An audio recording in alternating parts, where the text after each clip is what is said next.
آیا امام علی رحمانوف پریزیدنت و رئیس کنونی تاجیکستان کافر هست یا نیست؟ عقیده خود را بیان میکنیم آشکار، واضح، در اساس قرآن و سنت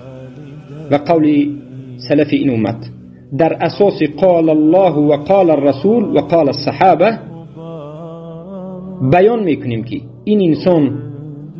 کافر است، مرتد است و خارج از ملت اسلام است، بوی از اسلام ندارد و در دایره اسلام نیست و کسی که دیده و دانسته این را ولی الامر بگوید،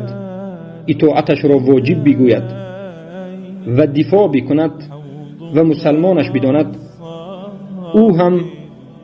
مشرک شده است، طاغوت پرست است، از ملت ابراهیم